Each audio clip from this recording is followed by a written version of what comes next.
بدأت يا كتكوتة. اه بصوا الجمال، النهارده عاملين حاجه حلوه من الدرجة واقتصاديه. الأولى، حلوة جدا جدا، مناسبة قوي قوي للشتاء اللي احنا فيه ده. بصوا الجمال لا عامل ازاي؟ خدتش مننا وقت خالص، وتشكيلها أسهل مما يكون. بصوا الجمال، بصوا شكلها عامل ازاي. كل ده ب3 كوبايات دقيق، يعني ما كملناش كمان نص كيلو دقيق. بصوا الجمال، بصوا واخدة سوا من تحت عامل ازاي. طب انت عامله ايه يا نرمين النهارده؟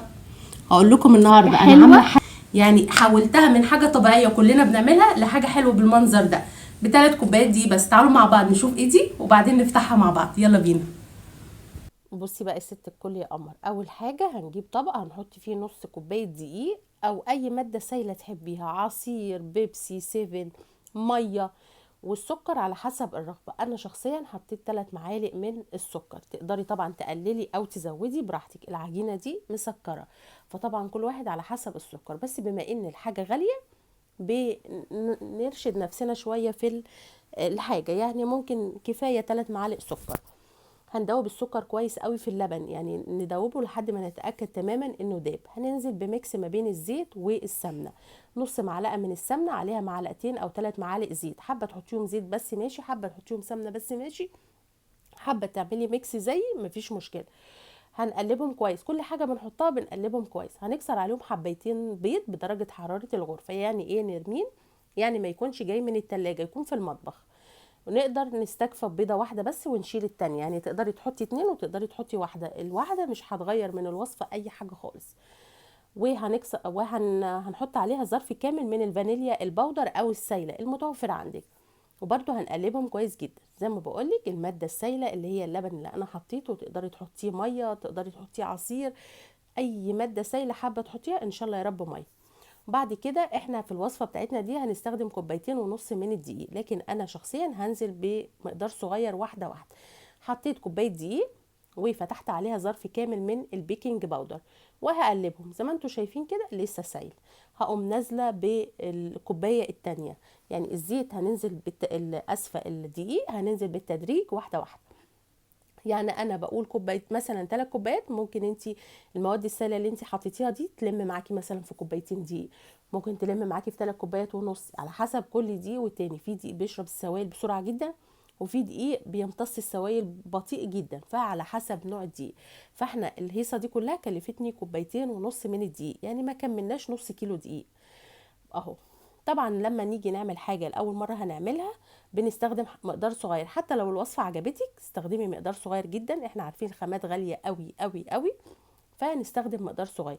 عجبتني الوصفه تمام بكمل، وتاني مره بعمل منها كميه اكبر، يمكن تعجبك انت وما تعجبش اللي معاكي في البيت، يمكن تعجب اللي في البيت وما تعجبكيش كده يعني. فاحنا شخصيا في البيت يعني ملناش في المعجنات قوي، فلما بعمل مقدار صغير عاده، يعني ايا كان الوصفه حلوه بنعمل مقدار صغير. فبعجنها كويس جدا بالمنظر اللي انتوا شايفينه ده كده اهوت. العجينه خلاص لمت وبقت جميله وحلوه، هسيبها بس ترتاح 10 دقايق. هنحشي العجينه، بما ان العجينه مسكره نقدر نحشيها اي حاجه مسكره، تقدري تحشيها شوكولاته، تقدري تحشيها نوتيلا، تقدري تحشيها مكسرات، بصي تقدري تحشيها حلاوه، تقدري تحشيها اي حاجه مسكره. طيب انا كان عندي حبيتين من التفاح كانوا في التلاجة، يعني بقالهم كتير جدا فرملوا، فالولاد مش عايزين ياكلوه، ففكرت اعملها زي فطيره التفاح. جبت التفاحتين قشرتهم وقطعتهم مكعبات صغيره كده زي ما حضراتكم شايفين. هحط معاهم تقريبا 4 معالق من السكر، تقدري تزودي او تقللي برضو براحتك. هحط معاهم معلقه كبيره من القرفه، ما بتحبيش القرفه تقدري ما تحطيش قرفه وتعملي التفاح كده بس وتحطي معلقه كاكاو. هحط عليهم معلقه من الزبده او الزيت او السمنه، اي ماده دهنيه. هقلب الكلام ده كله كويس، واوطي النار بتاعتي اخليها متوسطه لحد ما التفاح بتاعي يستوي ويدوب. تمام، هسيبه على البوتاجاز. ونيجي بقى للعجينه بتاعتنا. هجيب انا جبت طبق اديته رشه من الدقيق، بصوا العجينه طريه وجميله وحلوه وسهله وبسيطه، ولا بقى خميره ولا هنخمر ولا اي حاجه خالص. هنقطعها كور، كل واحد بقى يقطع الكوره اللي على حسب، يعني انا هنا مقطعه الكوره متوسطه، لا هي كبيره ولا هي صغيره. حابه تعملي نفس المقاس اللي انا عاملاه مفيش مشكله، حابه تصغري شويه ماشي، حابه تكبري شويه ماشي، طبعا ده كله ذوقيا، كل ذوق حد فينا غير التاني. انا قطعتهم كور متوسطه، مش كبيره ومش صغيره، يعني حلوه. تقريبا عملوا معايا بتاع 7 فطاير حلوين كده اهوت، جميله ريحتها حلوه جدا. عايزه اقول لك عملناها، انا عملتها بالليل بعد ما اتعشينا، قمت عملتها وعملت جنبها شاي، وقعدنا بقى اتغطينا وقعدنا قدام التلفزيون. كانت تحفه حلوه جدا جدا جدا. هو الشتاء بيبقى عايز اللمه، واي حاجه بسيطه كده اهوت حلوه، احسن ما تروحي تجيبي ازازه حاجه ساقعه ثمنها دلوقتي مبلغ وقدره، ولا تروحي تاكلي حاجه في الشارع بمبلغ مش اقل من 50 60 جنيه، انت وولادك تصرفي لك 300 400 جنيه. طب وليه؟ انا شويه دقيق كانوا في البيت وبيضايه، وعملت حاجه حلوه وجميله واتلمينا عليها وحلوه. يعني نحاول. بصوا، يعني الواحد لو مش عارفه اقول لكم ايه بصراحه. نيجي بقى للتفاح بتاعنا، طبعا لسه سايل. انا جبت ربع معلقه صغيره نشا على معلقه ميه، حاجات لا تذكر. قلبتهم كويس جدا وحطيتهم علشان التفاح بتاعي يربط، ما يبقاش ايه مميمر كده اهوت وسايل. هديهم تقلبتين 3 كده اهوت لحد النشا بتاعي اللي انا حطيته ما يستوي. خلاص كده تمام. جبت صاج معايا، اي صينيه تكون بتدخل الفرن، حطيت عليها ورقه زبده ودهنتها دهنه بسيطه من الزيت. طبعا جبت البلانشه، حطيت عليها العجينه. انا هفرد بايدي، لو عندك نشابه طبعا تقدري تفردي بيها، ما عندكيش تقدري تستعملي ايدك. اهو انا اوريدي عندي النشابه، لكن انا بعمل بايدي عشان اوريكي ان انت ينفع تعملي اي حاجه بايدك كده اهو. حتى لو ما عندكيش خامات، يعني خامات اللي هي البلانشة والنشابة، نقدر نعمل بايدينا. يعني ما توقفيش نفسك باي حاجة، هنعمل حاجة حلوة لاولادنا. طبعا جيت في اول واحدة حبيت افردها من غير دقيق، لكن لقيتها بتلزق، فهندي رشة دقيق بسيطة كده اهوت ونفرد العجينة بتاعتنا. احنا ولا بنخمرها ولا اي حاجة خالص. في الوقت ده انا كنت قايده الفرن بتاعي على اعلى درجة حرارة، رف فوق المتوسط. يعني هنخلص وندخلها الفرن. عشان كده بقولك انا ما كملتش نص ساعه، يعني ما فيش تخمير ولا اي حاجه خالص. انت بتشتغلي وبتسوي وتطلعي بقى وهي سخنه كده، تكوني مجهزه الشاي. تحفه والله، حلوه جدا جدا جدا. وتلم العيله كده والحبايب. طبعا بجيب بفردها، وبجيب شويه تفاحه احطهم مناسبين، وببتدي اقفل زي ما حضرتك شايفه كده. وباي حاجه ببتدي اشرشر العجينه بتاعتي، بس ما بشرشرهاش للاخر، يعني ما بقطعهاش للاخر. وبقفل كويس عليها، واهو حلوه وجميله وتحفه. وعايزه اقول لك انا كانوا قاعدين مستنيين، يعني واقفين لي على الرخامه، يلا يا مامي يلا يا مامي. طبعا احنا في البيت كلنا بنعشق فطيره التفاح، فدي شبيهه بفطيره التفاح. هي طبعا مش فطيره التفاح، لكن حاجه حلوه ومش مكلفه. يعني جيت اقوم اعمل لهم فشار ما لقيتش فشار. طب عادل قال لي ايه القعده ناشفه ليه كده يا نرمين؟ قلت له بس انا هقوم اعمل لكم حاجه حلوه دلوقتي. تعالي يلا يا مايبر نصور ونشتغل. يعني عايزه اوريكم من لا شيء عملنا حاجه حلوه وجميله. تخيلي هتروحي تجيبي قرصه من الفرن بكام؟ مش اقل من 5 جنيه. نص، انا مش هقول لك بقى كوبايتين ونص دقيق، هقول لك نص كيلو دقيق يا ستي ب 15 جنيه، ب 20 جنيه. طيب ما انا مش عارفه احشي ايه يا نرمين؟ اي حاجه، احشي زبيب وجوز الهند، احشي شوكولاته، احشي هاتي حلاوه واحشي حلاوه. يا ستي ما تحشيهاش حاجه، كلوها ساده كده. برضو شكليها بنفس الطريقه كده اهوت، وكلوها ساده كده. هتبقى حلوه وجميله وتحفه جنب كوبايه شاي بقى كده اهو. بصوا انا حابه اوريكم ان هي طريقتها سهله جدا وبسيطه، ومش محتاجين نخمر ولا اي حاجه خالص. بايدينا بنفردها كده اهوت اهي. وبنجيب شويه تفاح صغنونين من اللي احنا عاملينهم. لو ما عندكيش حشوه هتلفيه رول بنفس التشكيل وكل حاجه ومن غير حشوه اهو. تقدري لو عندك فراوله مثلا تحشي فراوله، لو عندك موز تحشي موز. اي فاكهه عندك تقدري تحشي بيها. جميله. بنقفل كده كويس ونلفها اهو. مفيش اسهل من كده، يعني حلويات ممكن نعملها سهله وبسيطه ومش مكلفه. هتقولي لا انا مش قادره اقوم اعمل، انا هبعت الولاد الفرن يجيبوا مش عارفه ايه.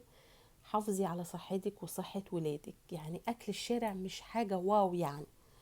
يعني انا لو حتى هتعب شويه، بس انا ضامنه ان هاكل حاجه نظيفه وهاكل ولادي حاجه نظيفه. لو عندك عجله البيتزا زي كده تقدري تشرشري بيها، ما عندكيش بسكينه يكون طرفها رفيع جدا ونشرشر بيها بالمنظر ده كده. كل طبعا ما كانت الشرشرات دي كتير، كل ما ادت شكل حلو للقرصه بتاعتنا. نقفل كده كويس. طبعا هنخلص الكميه كلها.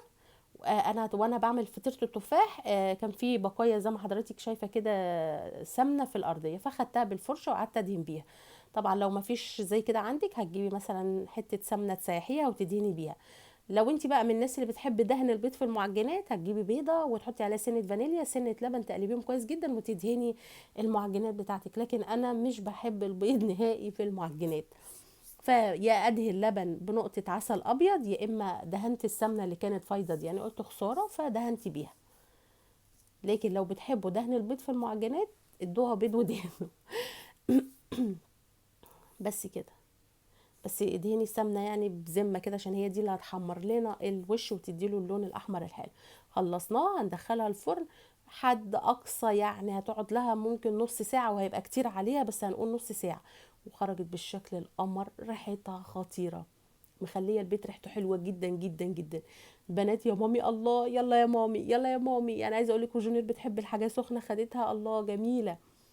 جربوها وان شاء الله تطلع حلوه معاكم.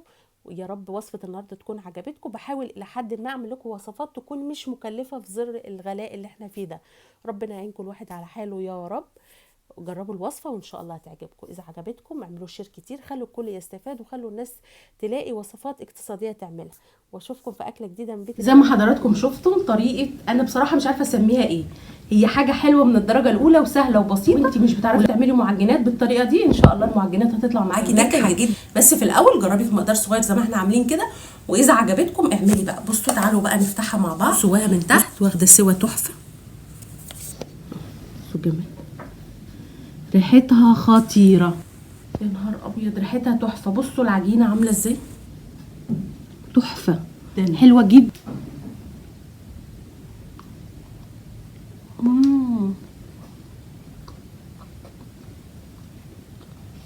تحفه، دي كلمه قليله، لازم تجربوها. يلا بسرعه هاتوا، مش هتكلفكم كتير، هاتوا نص كيلو دقيق واعملوها، مش هتكلفكم وقت ولا مجهود ولا اي حاجه خالص. طب يا نرمين احنا مش بنحب القرفه ومش بنحب تحشيها اي حاجه، احشي زبيب، احشي مكسرات، احشي فراوله، اعملي مربى فراوله، احشي عايزه اقول لك تحفه، ولادك هيحبوها جدا، جميله قوي في الجو اللي احنا فيه ده، مع كوبايه شاي هتبقى حلوه جدا جدا. يا رب وصفه النهارده تكون عجبتكم ونالت رضاكم. بسرعه اعملوها، لو انتوا بتتفرجوا عليا الصبح اعملوها، ولو انتوا بتتفرجوا عليا بالليل طبعا الصبح جهزوا الحاجه. نص كيلو دقيق والله ما هتاخد منكم وقت خالص. وصفه النهارده يا رب عجبتكم ونالت رضاكم. لو انتوا اول مره تشوفوني على اليوتيوب ما تنسوش تشتركوا في القناه، وقناه تشرف وتبارك بحضراتكم، واشوفكم في اكله جديده من بيت العيله واكلات نرمين، وباي باي.